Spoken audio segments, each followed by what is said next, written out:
In the early 1980s, I was Director of Development for Learning Corporation of America. That was a film and video publishing company that had a business and industry division. And as such, it was my job to try to come up with new products that would sell into the corporate training market. One of the principal ways you do a job like that is to hang out in bookstores. And I remember one afternoon, I think in the spring of '82, I was in a Fifth Avenue bookstore and spotted a new book by Karl Albrecht called Brain Power. I remember vividly opening the book, and there on the very first page was a comment by George Bernard Shaw and a really wiseacre tone on the part of Dr. Albrecht. And I thought, you know, if I could capture this in a training film, this has great possibilities. I also remember thinking at the very instant that I read it that, you know who this sounds like? This sounds like John Houseman. And with that in mind, I bought the book, went back to the office, and inside of 2 hours had Dr. Albrecht on the phone, and that's pretty remarkable given that it was 1982, before the days of the internet. My first contact was with Frank Ball, and of course the telephone rang, and this disembodied voice says, "Is this Karl Albrecht?" And you're the author of Brain Power. And I heard this southern drawl that never quite goes away. And we got into a conversation, and he said, you know, I think the book has some possibilities, and I would like to do something with it. And it strikes me that, you know, John Houseman or someone like that comes to mind as a person who could put this material across. Would you be interested in a collaboration? And I said, well, sure. And so not knowing much about it, I thought it'd be interesting to see how this goes. And as we developed, you know, I began to work with Frank, and I think the next time we both happened to be in the same city, which was San Antonio or something like that. So we had some lunch and talked about how it would go, and then it kind of rolled from there. And it seemed to me that that we were on the same wavelength right from the beginning. And so I had a very comfortable feeling that my concept was going to be taken into a successful presentation, and it wasn't going to be trivialized and turned into something sort of simple-minded. So I thought from the beginning we had an interesting prospect, although I have to say I didn't know exactly where we were going because I didn't have the expertise in the video. But I think it was a good idea that I was in the office at the time to answer the phone. When we talked, Karl seemed very open to the idea of collaborating on a film, and we made an agreement that gave me an option on the property and gave me the right to write a film based on his book. I wanted to manage his expectations because his book is very dense, 200 and some odd pages, full of wonderful, wonderful information. I just wanted to capture the tone and the essence of it and try to hit the viewer with the same kind of experience I'd had that first moment of looking at the material in the bookstore. So I tried to manage Karl's expectations and ultimately came up with the first draft, put it in the mailbox and sent it off to California. I can just imagine the trepidation with which he must have taken it out of the mailbox and opened the envelope to look and see what this stranger had done to his property. I have to admit, the first time I sort of looked at the treatment, and even before I looked at it, I knew it was a treatment for a film. And I had all these visions of somebody's great idea being turned into a Hollywood pile of mush or something. And I thought, you know, some of this is pretty deep subject matter. And I thought, am I going to have to back out of this at some point? Am I going to get to the point where I think, you know, you guys are really trying to take the profound and reduce it to the trivial? But one of the things I caught on to pretty quickly is that video is not the same as print. And that you really have to take advantage of that medium to convey a message and where its strengths lie. And once I saw how the treatment was developed, and the idea you take a few key ideas, and then you allow the context of the theatrical situation with a powerful actor like Houseman to imply so many other things. So in print, you don't have the visual, you don't have the sound, you don't have the tone of voice, the articulation. So you have to everything has to be sort of structured and digital and sort of organized. And actually, in some ways, going to video is a liberating thing because it gives you a context and it gives you the power of implication, it gives you the power of tone of voice, it gives you the power of the sort of flow of ideas. And so you trade for that, the density of information, in order for the context and the power. And so once I clicked on that, once I became comfortable with that transition to a different medium, I had no difficulty because, you know, if you tried to put the whole book into film, you'd have, you know, days and days of film and you won't have a successful product. So for me, that was a learning process to really understand that going to film is not a step down intellectually, it's a step in at the same plane, but done with a different form of power and presentation and different advantages. From the very beginning, there was really only one actor in my mind as I approached this project, and that was John Houseman. There was something about Karl's tone from the very beginning of his book that seemed to suggest that kind of crusty, curmudgeonly character that John had so wonderfully nailed 10 years before in his portrayal of Professor Kingsfield in The Paper Chase. I've been known as a guy who writes with an attitude, no question about that. And that I get away with it, I think, for several reasons. One is because I know a lot about what I'm writing about. Second is that the entire book's not written with an attitude. The book is written with a friendly, sort of engaging style, and I do all my books that way. But I like to put something in every now and then that's a whack in the side of the head to the reader. And I often use quotes to do that, historical quotations. And one of the ones I used in The Brain Power very early, which I think maybe also brought up the connection to Houseman, because it seemed to be the same sort of an attitudinal kind of a set there. And one of my favorite quotes from Shaw was that he said, few people think more than 2 or 3 times in a year. He said, I've made an international reputation for myself by thinking 2 or 3 times a week. And so that kind of little whack on the head delivered to the reader so early on that says, you're in for a bit of a wrestling match with the author here. I mean, this is not a be happy book. This is a book that's going to get into your gray matter and start to stir things up. And I think that sort of tone of voice, which is carried through with some of these quotations. Another one I often use is by Wolfgang Goethe, the German philosopher, who said, there's nothing so frightening as ignorance in action.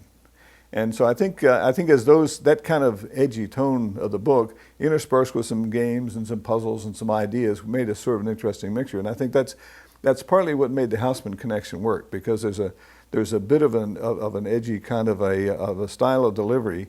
And when the old man looks in the camera and he says, "You get paid to think," I can not quite say that to a group of, maybe you have to be older, but Houseman can say that. He can deliver that and he can make that make sense. And so I think that was part of the connection, is this idea of the little bit of whack on the side of the head to the user, to the reader, and at the same time something of value to them.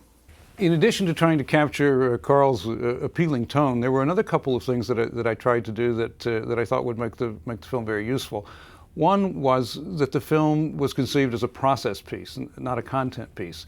It could be used before any meeting, anywhere, on any subject, and wasn't bound by content. And the second thing was, Karl's book is wonderfully interactive, even though in 1982 we didn't quite use interactive in the same way as we do today.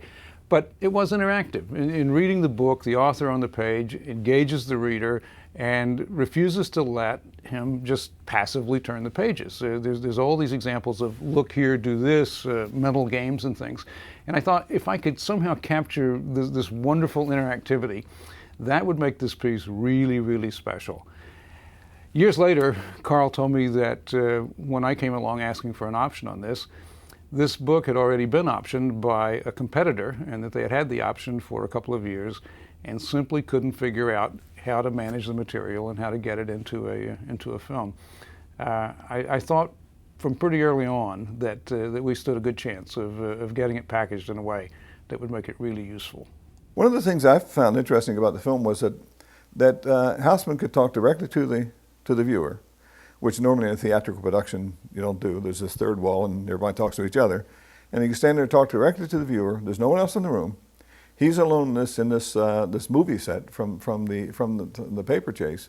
And yet one feels that Houseman's talking directly to him or her.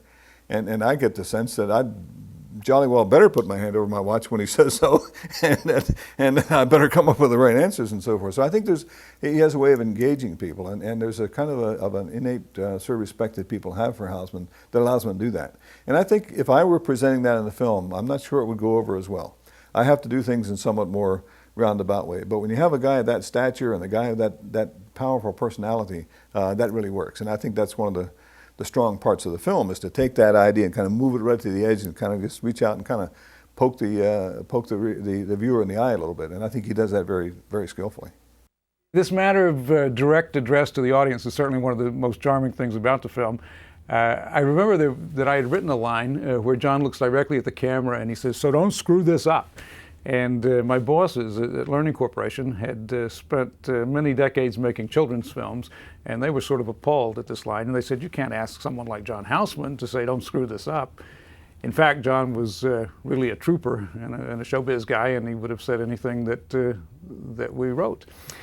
But I believe there was only one other line that caused any concern at all, and Karl raised an issue that maybe I had written a line that was a little too trendy and may ultimately go out of fashion. The only thing that I thought about just briefly, and it struck me as an issue, but not really a big issue, and that was, there was one line in there where we used an illustration, a visual, one of these visual illusions, and the idea is, Houseman is saying to the audience, I want to show you a little picture, and this picture is just a black circle with a little wedge cut out, a little pie wedge cut out. And he said, now, putting 5 of those together, I can make you see a star. And by arranging those so that all these little wedges point to each other, the brain fills in what's called a subjective contour by psychologists. And you actually project a star which isn't there. And then Houseman gives you a whack on the side of the head and says, the star isn't really there, you're putting the star there. And the comment in the line was, when he first shows us this little circle, the wedge cut out, he says, no, it isn't Pac-Man. And I thought, well, Frank, if this film lasts a long time, we'll get a generation of people that don't know what Pac-Man was, and would that date the film? And his comment was, that'd be a high-class problem to have. So if 20 years down the line we have to explain to people what Pac-Man was, well, that may not be a big problem. Karl was concerned that 20 years down the line we'd have a generation of viewers who wouldn't know who Pac-Man was. Now that we are 20 years down the line, I'm concerned that we probably have a generation of viewers who may not know who John Houseman was. So in the interest of inclusion for our newer viewers, I'd like to take a minute to run down some of the highlights of John's life and career. He was born in Romania, grew up in Europe, and came to the United States in the 20s, settling in New York. Early on, he met Orson Welles, and they co-founded the Mercury Theater, producing plays both for the stage and on radio. One particular project that brought them great attention was a 1938 radio drama production of The War of the Worlds. This was the broadcast that panicked much of the country because it was so realistic, they thought it was real. And it's probably only natural that Houseman and Welles, two appealing, intellectually adventurous guys, would end up in Hollywood in the early 40s. They formed a partnership early on with Herman Mankiewicz and developed and produced Citizen Kane. And that accomplishment, as much as any other, launched John as a real player, a Hollywood producer for MGM. Between 1945 and 1962, John produced 18 feature films, including such titles as The Bad and the Beautiful, Executive Suite, Julius Caesar, All Fall Down, and Lust for Life. In the late 60s, John was emerging as a kind of elder statesman, having had really significant careers in film and television and directing and producing for the live theater. So it's probably only natural that the prestigious Juilliard School in New York tapped him to become head of their new drama division. One of the first things John did was create a group of actors who traveled throughout the country doing marvelous plays. They were called the Acting Company. And in that first-year class, there were some people who were destined to be famous. Kevin Kline, Patti LuPone, Mary Lou Rosado were in that group. And here, 35 years later, that group is still touring and still very active on the theater scene. Shortly after founding the Acting Company, John had a life-changing event. At age 71, after having spent more than a half a century as a producer and director, John was cast in a film. This was, of course, The Paper Chase, and as Professor Kingsfield, John won an Academy Award and changed the course of the rest of his life. He was fond of saying that The Paper Chase had made him the second most trusted man in America after Walter Cronkite. And it did. John became highly sought after as a spokesperson. His campaign for Smith Barney won multiple awards. That's the one where he looks into the camera and utters the tagline, "Smith Barney makes money the old-fashioned way. They earn it." A shot and a reading that we paid homage to in the last few frames of our modest little film. Brain power. Suddenly, John was everywhere. He was a spokesman for Chrysler Corporation, Puritan Oil, among others, and was seen in numerous television and film roles. John was enjoying enormous popularity in 1983 when we asked him to do this film version of Brain Power, and he graciously accepted. Doing our little film didn't do anything to diminish his reputation, and he continued to live well and work well for 5 more years until he died in 1988 at the age of 86. I never had the pleasure to meet John Houseman, but he did call me once, and I was very flattered by that. He was in San Diego, which is where my office is, and he was doing a production with the Old Globe Theater, which is a famous old theatrical group in San Diego. And of course, he has a wide range of theatrical experience. And so he took the trouble to call me up at the office and just chat for 5 minutes and say, I'm in town, just wanted to say hi. And I told him how pleased I was with the film, and he said, well, I had a great time doing it, and hope it does well for you. So that's my brief memory of John Houseman, and I considered it quite a flattering comment that he would take the trouble to call me. I only recently heard from Karl that John had called after the shoot and thanked him for the opportunity and wished us well with the project. I found this astonishing because there's a backstory to all this. It turned out that the version of brainpower that you've seen and that people have used for 20 years was not the version of brainpower that John Houseman originally shot. It was the second version. And the reason it was the second version is that we screwed up the first version. John had agreed to 1 day of filming, and we hired the wrong crew, the wrong creative people, and the film looked terrible. When we saw it in New York, we rejected it, and then we're faced with the awesome prospect of having to go to John Houseman, famed producer and director, and say, Mr. Houseman, we really flubbed this. Will you please do it again? And of course, Houseman, was a little ticked off at this and harumphed in his Kingsfield manner, but ultimately agreed to do it again. To try to make sure that everything went as right as possible, I tapped an old friend of mine, Jerry Gutierrez, who had been in that original first-year class of the acting company with John, and asked him to go to LA and be on the set that day and just try to make sure that John was cool and that this project actually happened and I wouldn't lose my job. Jerry phoned me that night and said that John had been wonderful, and in fact that he was so prepared and ready that they finished early. I'll always be grateful to John for giving us a second chance to get this right.